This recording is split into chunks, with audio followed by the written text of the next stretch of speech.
Hi, this is Nick from Music for the Head and Heart, and I'm very pleased to invite Hilary and Ron from the Live Room in Saltaire. Yep. Yeah. And I know you guys have been promoting the Live Room for how many years? Oh, when did we start? 6.5 years, I think, Yeah. isn't it? Something like that. Yeah, 6.5 years. Yeah, we started in, was it May 2012, wasn't it? So 6.5 years, but before that, I understand from talking to you, Hilary, that you were in deepest, darkest Wales. So Yes. when did this whole promotion idea start, and what got you motivated into doing it?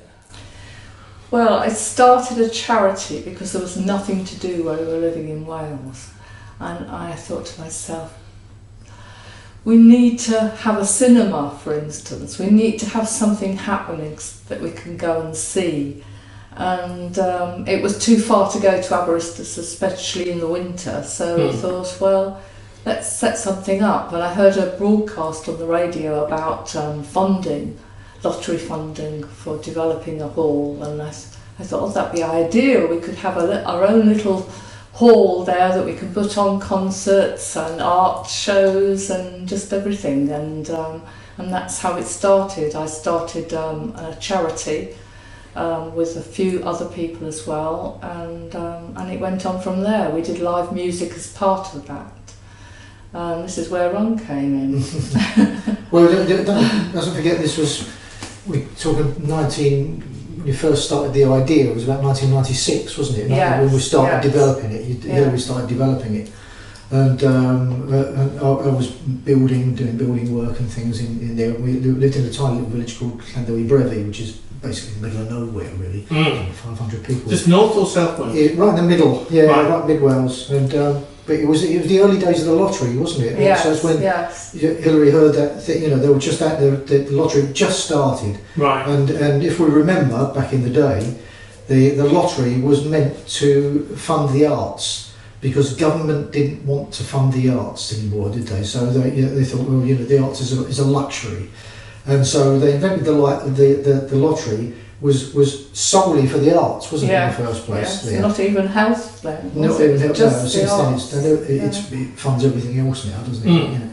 But so Hilary got that idea together and started then showing it. You did loads of work, didn't you? Yeah, toured all the little halls to give my idea to people, and we did flyers everywhere, delivering it. You know, this is the idea. Let's do this, and tried to get some people, because it's little tiny communities and not many people. I mean, Tregaron is how many? It's 1,000 people in Tregaron. That's the biggest local little town there. Nobody's less people than there is in Saltaire, Wow. And then you've got, in the village where we live, there's about 500 people there. That's 3 miles down the road. 8 miles in the other direction, there's another 500 people. 10 miles. In fact, there's nothing if you headed east from there. All there was mountains for about 14 miles. So there was nothing east.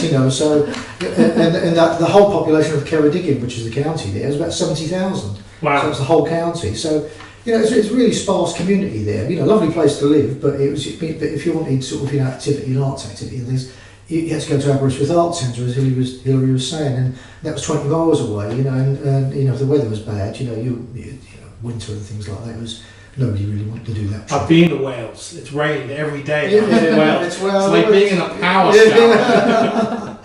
So that was how it started off, really, and nobody really had any experience of doing stuff. We just sort of did it, didn't we? No, I didn't know much either. I didn't know. I mean, I was mainly classical music, wasn't I? Yeah. I didn't know much about anything else. So it's been a real journey of learning different music, different genres. I hated the banjo, for instance. Now she loves the banjo. So that's what it does to you. Listen to live music. Yeah, it's a learning experience, isn't it? As well. And you get to find new things. But that early days was interesting, wasn't it? We started off with a little tiny festival. I was going to say, who was the first band or artist you promoted? Well, it was all very local then, wasn't it? It was all just little local bands. So it was a very to get started. What we did is we did in the first place we did a fundraiser. So we organised a little Easter festival in the village there. So we had an open art exhibition. There are lots of visual artists living there. So there's got an arts community there. and certainly lots of painters and things, you know. So we did this little festival in the village hall. Used old roof battens to hang paintings on. It was, you know, a typical sort of do-it-yourself sort of thing there, and it had some local bands that came and played over the weekend, and that raised some money in the first place. So we got some money in the bank, you know, got a little bit organised, got a committee together, and you know, the usual way any little charity starts, which was how that began. But then that was 1997, wasn't it? At least 1997, and then the following year. We had some. We didn't really do anything else that year, did we? We did a few little bits, few little things. Like little fundraising. Yeah, little fundraisings, you know, events and things. But then the following year, we kicked off in Tregarron. We had to move it to Tregarron then, because the hall in Llandovery we didn't have any licensing and all the usual sort of stuff. So we moved it to Tregarron, and the first name we had was 1998, wasn't it? Yes. And that was Labby Sifri. Wow, I remember. So we went inside so strong. Yeah, so we went from sort of nothing local bands to somebody who was, you know, really quite a household name at the time. But luckily he lived actually in Wales. As far as I know, he still does. I don't know, but he lived in Crickhowell, which is not that many miles away. You know, about an hour's journey away. And he's also really he's a writer and a poet, you know. So he came along and did a show, did a workshop, a poetry workshop. Did a great performance there, didn't he, of poetry and music. You know, wonderful voice, fantastic fellow, really. You know, amazing energy, and sort of that really encouraged us, didn't it? After that, and then we started to a monthly gig. Yeah, wasn't it, a monthly gig, and Talbots? bands like the Trojans from London, you know, who were sort of friends. John Mayall's son, Gaz, who's through a friend of a friend. Yeah, and then so we started doing things, you know, just bands off the circuit, didn't we? Really, but we got some support then from the Arts Council. Yeah, the Arts Council of Wales started to give us some regular support. Yeah. And that was how we did it there, because it was, you know, it was early days, so we could do really cheap ticket prices, subsidised prices. So what would you charge back then for? Well, it was £5, £6, £8. You know, I think £10 was the dearest price we did, wasn't it, for anything? I think. Yes, I mean that programme there is quite late on, and there was I can't remember now, but there was something for £9 was the top price in there. Yeah. The Jaipur band, Jaipur, so that was £9. Yeah, so it was quite an expensive. Yeah, it was a Rajasthan band. It was sort of a bit of a marching band, really, but a circus thing as well. So music and magic, and you know, there was all sorts of things. We had another memorable gig was Paul Young's band. Los Patraminos. That was that created such a stir that we had Paul Young in Tregarron, you know. Because obviously he was a huge star in the 80s, but what a lot of people didn't know was that nearly all that time that he was, even when he was, you know, his height as a pop star, he used to run as a relaxation, a bit of a lad's night off. He used to run this Tex-Mex band, which is a music that he loved, and a lot of his fellow musicians loved. And so they used to run this little Tex-Mex band called Los Pacaminos, they called themselves. You know. I can't imagine Paul Young in a Tex-Mex band. Isn't that strange? Yeah, well, he came along there. They're still going now. They've been going for 30 odd years, you know. And actually we had them at Live as well back in the early days there, and you know, 4-part harmonies, you know, great musicians. Wow. And you know, although he's nominally the lead singer, the leader of the band, obviously the best known name there, but it really is a band. You know, they're all session guys, and you know, it's great singers, great musicians. So they share lead vocals and what have you. So they came along, and the Talbot hotel in Tregarron, which was where we kicked off, where we started, and it was about 2/3 the size of the Live Room, wasn't it? Yeah. And the capacity was 200 there. And I don't know whether we should say this probably, but we a couple of times we had 300 in there, and that was one of them there. Yes. And that was a chaotic night. That was, but it was great fun. You know, really great fun. So. So we did some great shows down there over 10 years, didn't we? And you brought some flyers with you, some of them from... Yeah. Let's have a look at some of, pick out a few of them. Yeah. It's always fascinating to see. Well, I've got the early days here from We've got our old black and white one, where you used to just use coloured paper and just photocopy these things there. Hamilton Loomis, there you go. Hamilton's played for us 2 or 3 times in the live room there, from Tia McGrath, fine country singer-songwriter. Freshly Ground, actually they're a South African band. When the World Cup took place in South Africa, they opened the programme there. Oh, wow. So they performed there. Oh Susanna who's played there before. Hamilton again. Sam Carter at the live room. These are live room posters. Yes. If you look at the inside, this is the old design that we had, and so this is what we don't need to do anymore. So we had the programme there, but there we had in great detail all about the individual artists that we used to put in the flyer. So now, of course, we put it on the internet, don't we? Yeah. Yes, that thing called the internet that we now have, which, I remember thinking, what is it? I don't understand. You click this button and... Yeah. So how did you get from Wales to being down the road from here in Saltaire? What prompted the change? Oh, it's a long, complicated story, really. But it was the main reason Hilary moved up here was because your mum. My mother lived up here, and she wasn't very well. She had dementia, and I decided to move up here to be near her, and my sister also lives here. So that reason I moved up here, and Ron followed. Well, Hilary was born up here. Hilary was born in Bingley, actually. Okay, yes. But hadn't lived there since you were a kid, would you? Because your parents moved away, you moved south and what have you. So.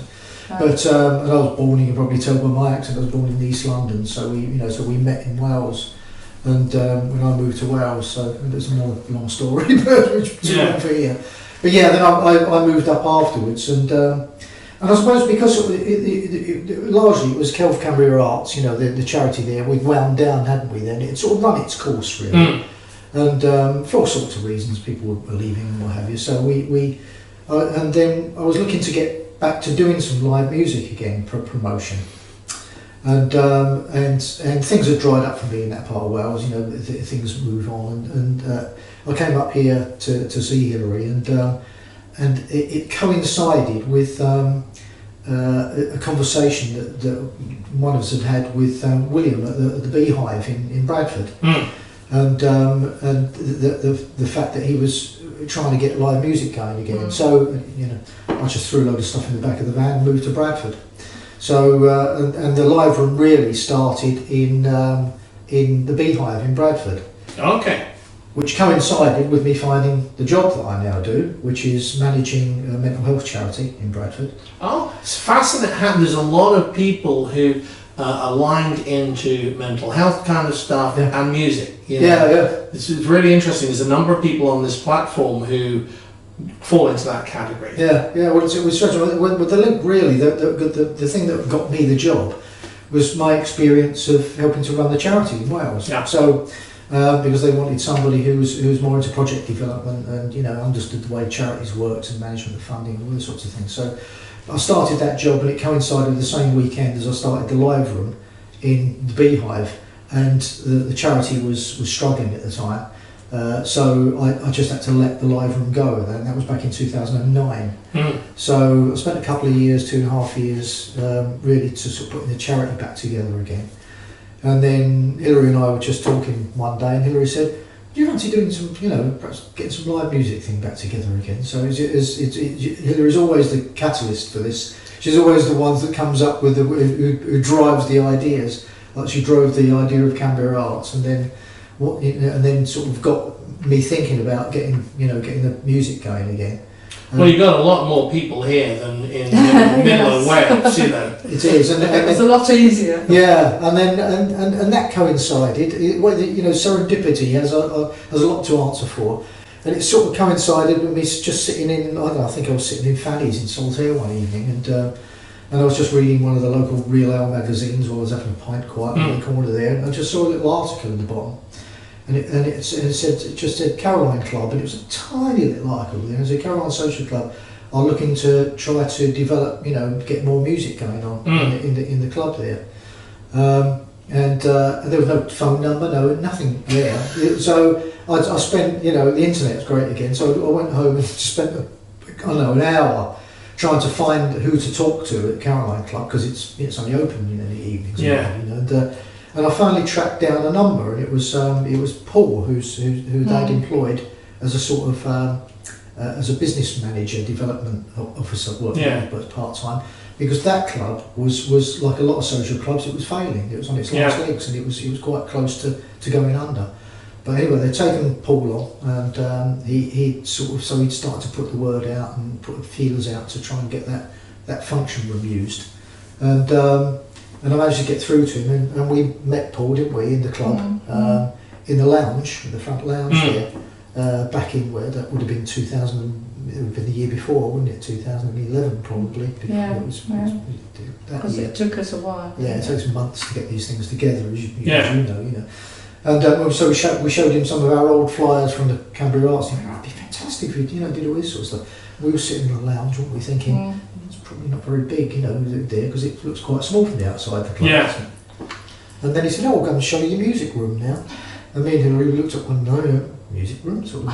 So, and we walked in, so he took us in, and we walked into the main doors of the function room there. And as soon as we walked in, we looked at it and we thought, this is perfect. Yes. Bar over to the side, great little proscenium arch stage there. I even I wonder if how the mixing desk is going to fit. Where I'm going to. And I even paced out while I was talking to him. I paced out, and the multi-core that we use for our mixing desk fits exactly. Wow, must be meant to be. Yeah, so it fitted exactly. And capacity is. And the capacity there is, if it's all standing, it's up to 300 actually. You can stand 300 in there, but then you can seat about 150, 160. See, it's almost exactly the same as my favourite venue, Village Vanguard, which is like 125. Yeah. And it's like you're not in some giant cavern. Yeah. And it's great sound and great visuals. Yeah. So from going from darkest Wales to Yorkshire, if you look back at sort of lessons learnt, what are your top things where you go, those are the things that are absolutely essential if you want to do a good job as a promoter and make it viable? Well, your communication has got to be good, isn't it? There. You don't rely on funding.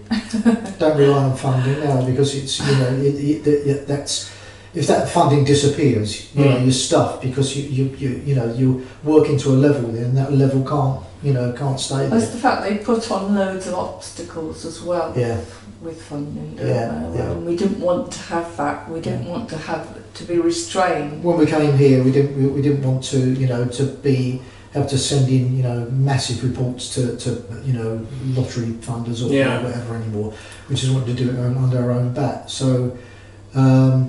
The venue's important, you've got to have a decent layout of the venue there. But I think one of the things that we've discovered really is creating that community really of music lovers. So yes, well, we had it in Tregown. Yeah, it was just really hard, because in those days we had to do old-fashioned mailings and there's no broadband. No. Internet, very little internet. When we started, we didn't have the internet. So the communication, we had to work really hard, didn't we, to get the word out and use the local newspapers, didn't we?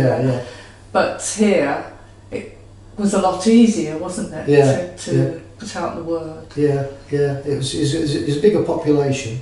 Saltaire's a popular place anyway to go to. And that up and coming as well. Very much. It's got the right vibe, so it's got that artsy thing going on anyway. And but also, I suppose we don't really see ourselves as promoters in a traditional sense, really. It's funny, as a musician who's just moved who raised this, who's just moved to Saltaire, a guy called John Gone. John is on my list. Oh, well, there you go. Well, John, as you know, John's a fantastic guitar player. Yeah, it is just, you watch him play, and it's one of those, a bit like Martin Simpson, as a musician, well, I say musician, you just sit there and go, I don't know what to say. Yeah, it's jaw-dropping, yeah. Well, he came to, he comes over to the occasional show and whatever. He's a big admirer of Chris Wood and people like that, and he came to a show a while back, and he said, you're not really promoting here, are you? He said you're curating. Basically, I suppose, and I thought then, I said to Hilary that what John said, and I thought, yeah, you're probably right, because what we're doing is we're putting on stuff that we like, really, and creating an audience for that music. Something like John Keenan, for instance, who we've talked about in the past. He does something different. He's a way more eclectic sort of mix, and he likes putting on stuff in different venues. And, he's done these amazing sort of shows and development work with world stars now, and things. But a huge range of music. Where ours is I suppose would be seen as narrow. It's a folk roots Americana music. Yeah. You don't want to get stuck in a genre, but it's because even that's very broad. Yeah. But it's essentially about putting on stuff that we like, isn't it? Really. The vast majority of stuff that we like sort of discovering things. Yeah, as well. yeah. And you have a subscription model for people who are watching this? Yeah. Well, we have a membership scheme, and we've got about 365 members at the moment. It costs £15, and for that you get £2 off every gig, and you get to reserve a seat. We have a limit of 50, so it's not being unfair to people who have just arrived and never been before. So we have that limit of 50, and it encourages people to come to more gigs as well, which is great. And everyone starts to get to know each other as well. It's a real music community. It's a loyalty scheme, I suppose, really, isn't it? It's as much as anything, really, as a membership thing, a membership of a loyalty type sort of scheme, isn't it? And it's right. It does get a bit complicated sometimes with the reserved seating. It's complicated to administer. I have to get to know, where everybody likes to sit, and I have to get to know who they're coming with, and I have to get to know partners, if they've got different names. Sometimes it's complicated. So even that's fun, though, isn't it? That's why, because again, you're getting to really know your audience. Whereas. In a traditional venue, if it's a medium-sized venue, the promoter or the venue manager, would know a small number of those people, but they wouldn't know a huge amount of names. We get to know lots of them by first name. Before we had the membership scheme, we didn't know anybody, did we? We didn't know anybody by name. I knew the faces. I know they've been before. Yeah. But once we'd started that, we get to know everybody, don't we? We really know a lot of people. Well, that was an idea of Hilary's again from the Canberra Arts days, because we had as an arts association. We had a membership then, and it was a similar thing. We used to give discounts to the members for shows. Yeah. And who have been some of your? I mean, I've seen some amazing shows at your place. I mean, Martin Simpson was one. As I said before, the Secret Sisters. I nearly keeled over when I saw you were playing the Secret Sisters there. Who have been some of your most memorable concerts, either at the Live Room or when you're in Wales? Oh wow! Gary US Bonds. Yeah, Gary US Bonds in Tregarron. In Tregarron. Yeah, I mean, it's good to believe that Gary US Bonds coming and playing in a little tiny sort of bar in a middle of one-horse town in Wales. There, and what made that even more memorable as well. As he brought his whole US band with him as well, which included his wife and his daughter. So it was an 8-piece band on a tiny stage, not much bigger than this kitchen, really. Brass section, the whole bit, wasn't it? Didn't he have to take his T-shirt off for some reason? Was he putting... He put a Welsh T-shirt, something a Welsh T-shirt on. And he took off his T-shirt and he had this massive scar because he'd had a triple heart bypass. Stood up playing. Did a fantastic show. Oh, it was amazing. That's really a memorable gig for me. All the African bands that we had there as well stand out in my band called Saltaire from Cuba. Who came and played for us a couple of times there. Yeah. We could tell you some after show start. It's not the same in the Live Room there. When you're out in the middle of the sticks there, things tend to happen, and also the bar used to stay open virtually all night there. And we used to have some unbelievable, after gig sort of parties and things going on there, as well as Zapora, with some great band of gypsy swing band, I suppose, really from all parts of Europe and the UK. Chip Taylor, who we've already had at the Live Room, who came and played there, with Carrie Rodriguez. With Carrie Rodriguez, came and played for us 2 or 3 times there, and he did memorable evenings there as this man with this amazing memory. He was a professional gambler, and he's just read his story. Exploits. And sitting in the bar, drinking whiskey with him till 3 o'clock in the morning, and then a fight breaks right up in the bar around the other side, doesn't it? It's just, you couldn't make it up, some of these stories. We also had Amy Watch, didn't we, for a couple of gigs? Right in her early days. Yeah. Amy is one who co-wrote Ed Sheeran's big first album. Oh wow, okay. So she comes from Cardiff, and in fact I think she's just going out on tour again now. She's playing in London, isn't she? Yeah, she's getting a proper tour together. So if people want to hear, check out the Live Room, what's the website address? Is www.theliveroom.info. Excellent. But if you just Google the Live Room at Saltaire, it pops straight up there. Well, I'm a massive fan of live music, and the whole purpose of this platform is to talk to people like you who are promoting great live music. May there be more of us, I think. And I'd like to thank you very much for coming and chatting to us about your experiences. And I highly recommend people check out the Live Room. The list of artists I've seen there has been excellent, and it's a great space as well. It's great acoustics, easy to park. It's just a great space. So all power to you. Thanks. Thank you. Thanks very much.